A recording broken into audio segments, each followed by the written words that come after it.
busy. It's been a busy month. Busy life. Yeah. No, I just did the promo, like so much promo, and then just go straight into a tour. Are you just like answering the same thing over? Oh and yeah. over? The last Probably interview. about to do Go it keep it again. interesting, yeah. Just start making up the answers. Yeah, I would definitely do that. Just lie and make up stories. That's fair. We're rolling anyway, so I'll get this. We'll get an intro from you just to be in. Like this will just be a quick video for our socials. Yeah, cool. So if we just get an intro from you, and so it is when did the album drop? Tomorrow. Okay, so we'll be publishing this Monday. So if we say my first album is my first album is out, and here is like so introduce yourself. My first album, introduce that is out, and here are some other firsts of mine. Okay, cool. And we'll just come to and from, and we can explore it. Cool. After. So Are we ready? Whenever you're ready. What's up, guys? It's Conrad Sewell, and my first album is out now. And here's a few other firsts of mine. Perfect. Amazing. Okay, ready? Yep, I'm ready. Okay, who is your first celebrity crush? My first celebrity crushes were the Olsen twins. Amazing. What was your first job? My first job was at a hair salon sweeping up hair. When was the first time you were recognized by a fan? First time I was recognized by a fan was probably in my band. Like, we lived in Germany and we had all these crazy German fans that would stalk us outside of our hotels and stuff. It's pretty cool. What's the first song on your new album? The first song on my new album is a song called Testify. What was the first Instagram post that you ever did? Oh, I think my first Instagram post was something really bad, like just a picture of a TV or something like that. Like, I didn't really quite grasp the whole thing yet. I still don't. It's one of those shitty filters. The first concert you ever attended? First concert I ever attended was Michael Jackson at ANZ Stadium. How old were you? I was about 6 or 7. Amazing. Where are you stopping first on your Australian tour? First stop is in Perth on the 25th. What was the first text you sent today? To check. First text I sent today was to... Who was it to? It was to my nan and pop, because they had sent me some photos of them singing back in the day, because we needed them for another interview. So, and I just said good morning to them. That's cute. First album you owned? First album I owned was The Score by the Fugees. First tattoo? First tattoo was this one. So it's the Divine Mercy Les Paul custom, which was the first guitar I ever got. And yeah, it was done by some shitty Brisbane tattooist, and it's probably the crappiest tattoo I have, but I love it. Sorry if you're the tattooist and you're watching this. I'm sure you're much better now. What's the first thing you do when you get home each day? First thing I do when I get home each day? Well, it changes because it depends what time I get home, but I guess I'm big on showers. I don't waste water, but I shower at least 3 times a day. Just like to be clean. What was the first song you ever wrote? A song called Girl. Was it about a girl? It was about a girl. Yeah, it was pretty lame. When was the first time you ever got in trouble? I've been in trouble my whole life. But I think the first time I can recall was I was throwing like trucks onto a glass roof, and my mum found me and I got locked in the garage, and she didn't let me out for a long time. Who was the first person you spoke to today? First person I spoke to today was my girlfriend. She was lying next to me. And what's the first thing you're going to do when you wrap up your Australian tour? I'm going to have a big party with all my boys in Melbourne and all my friends and everyone that helped us put the tour together as a celebration. Awesome. Yeah. That's all my questions for that. There we go. Perfect. Yep. Do we want... Yeah, we might just get just an ID for 10 Daily. So Yep. Is it still 10 Daily or Daily Habit, or is they just... they've changed it now, haven't they? Yeah, just we just get an intro from you and hey 10 Daily. Because we've got a new one We'll just do one of the cliche ones as an intro, and this is 10 Daily. Okay, That's cool. just from you. That's enough. Yeah, is this for social? This is social. Okay, cool. Yep. Okay. When you're ready. What's up, guys? Conrad Sewell, and this is 10 Daily. Perfect. Thank you. Amazing. And I'll come over here just to get. Yep. So you're recording this so I can Yeah, get I'll audio start. off later. Yeah, this isn't getting video anyway.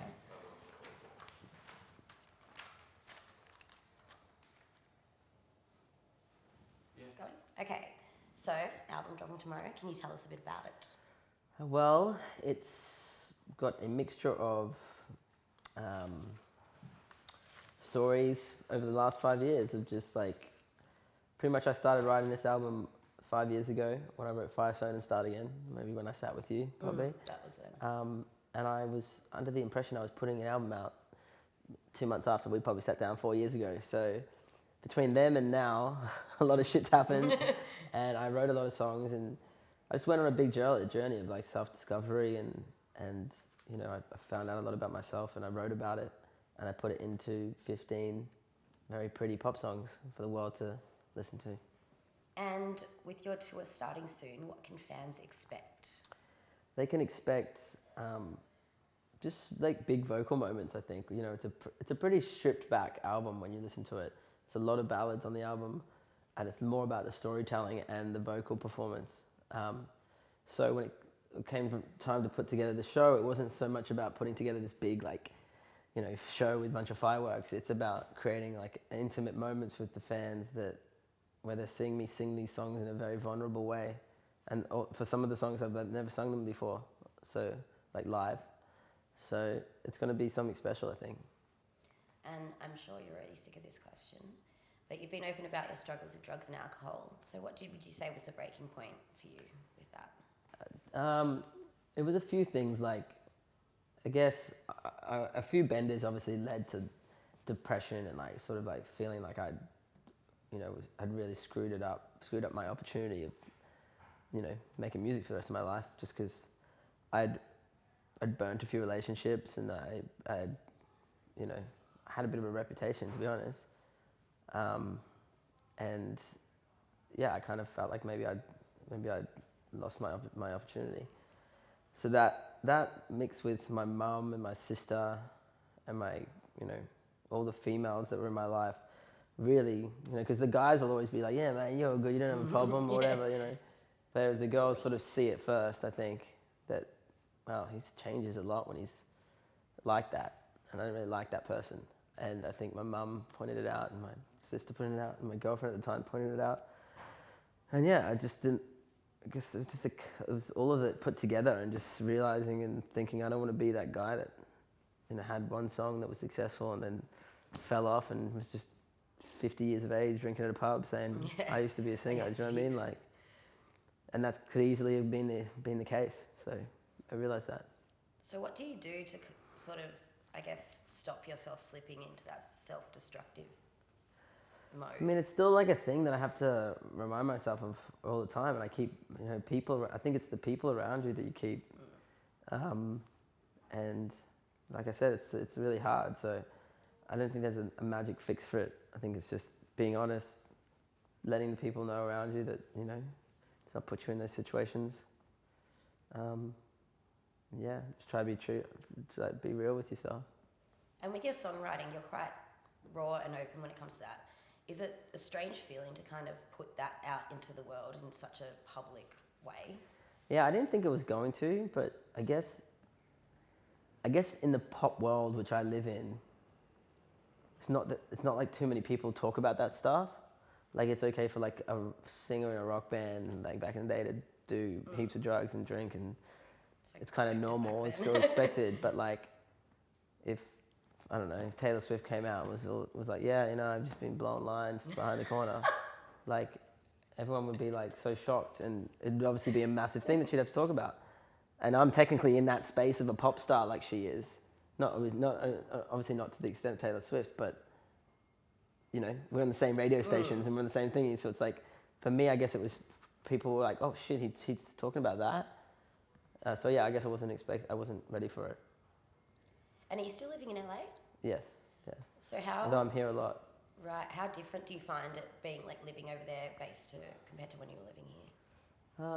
Well, it's completely difficult because I kind of moved over there before I had any type of success. So now when I come back, I'm usually working, and it's like it's nice to come home and like have people recognize me and people know the music, and there it's still early days, and like it's still, I mean, even in LA, even if you're super famous, people don't really like come up to you. It's like so it's just they're very different places culturally, I think.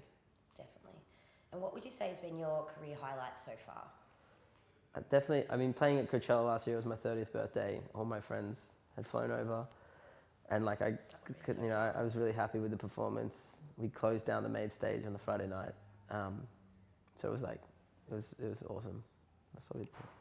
That would have been so fun. And I read that your mum's big on charity work, and I saw that you worked with Sony's cancer fundraiser last year. Is charity work something you hope to sort of be involved with? Yeah, definitely. I mean, I figure like, you know, it's such a small thing for me to do. I love singing anyway, so like if I can go and pop up at a hospital and sing for some kids, and it literally makes their day, then, you know, why wouldn't you? And, you know, we got given a gift to give it back. So yeah, anything I can do, I always put my hand up to do it. I think it's important. And what's your favourite song on your new album? I love Testify, the opening song. I love a song called How to Love a Ghost on there. Just the ones I haven't heard so many times, to be honest. Turn of the Knife. But yeah, it's hard. I don't think I have a favourite. They're literally like, they're all my kids. They're your babies. Yeah, I can't like. Is Testify like religion based? Because I read somewhere that you used to like every Sunday. I mean, I'm super Catholic, like come from a super Catholic family, but not really. I mean, Testify, the word is obviously about testifying, and it's all of my music has some kind of biblical reference in some parts because, you know, I grew up very Catholic. But Testify, I just love because it's like, it's got this big sort of, it's almost got like a Travis Scott beat behind it. It's very unexpected for my music. It's probably the only song on the record that is like that. So if you listen to track one and then you're disappointed after that, sorry. Oh, awesome. Thank you so much. Thank you, Dal. I appreciate it. Oh yeah, I'll grab a photo if that's Yeah, cool. Well. You can put it in the memories. Yeah. Put them next to each other, but your phone's fine. Is it the back or the other one? You know what, I'll get on mine and send it over. Yeah, mine's trash. Yeah. I drop it so often. I did the photos of people next to each other. The guy from Blue Healers, I did that 10 years ago. Now I'm like... Blue Healers, wow, that's a blast from the past. No, because I'm like, I randomly met him like 15 years ago on a Dubbo Street, and then I met him again, and I'm Of course, like, you met him let's in go Dubbo. again. Let's go again.